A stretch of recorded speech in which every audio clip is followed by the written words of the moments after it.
Hello' guys নমস্কাৰ। আশা কৰোঁ সকলো ভালে আছে। আজি পূৰা কুঁৱলী দি দিছে আৰু এইফালে পুৰি বনালোঁ ৰাতিপুৱা খাবৰ বাবে।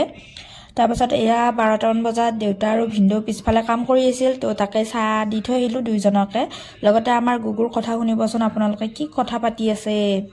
হেল্ল' পাপা ক'ত আছা তুমি? শুনিলে নহয় গুগুৰ কথাবিলাক। আৰু এইফালে আকৌ এবাৰ আহিলোঁ মই পিছফালে, দেউতাই কাম কৰি আছে যিহেতু চাই যাওঁ বুলি। দেউতাই কাম কৰি আছে, মই ধুনীয়াকৈ বহি আছোঁ। এয়া দুপৰীয়া ভাত পানী খাই উঠি গুগুহঁত এতিয়া ঘৰলৈ যাবলৈ ওলাইছে। এতিয়া আৰু পূৰা ঘৰখন মানে খালী খালী হৈ যাব, সি নাই যিহেতু, আহিলে ভাল লাগে।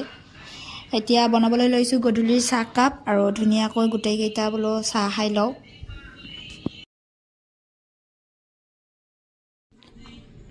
চাহ পানী খাই উঠি ভৰি হাত ধুই এয়া বন্তি দিবলৈ আহিছোঁ, মানে চাকি দিবলৈ আহিছোঁ।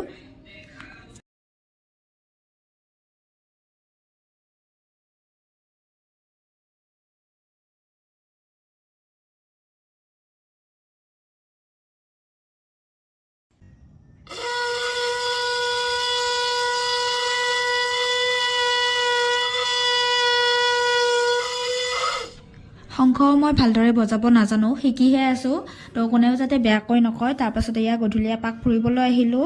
আহি পিনে এই পেইণ্টটোত মানে মোৰ দাগ এটা লাগি আছে, তো সেইকাৰণে এম্ব্ৰইডাৰী এটা কৰি দিলোঁ। কেনেকুৱা লাগিছে জনাব, আৰু আজিলৈ আহিছোঁ।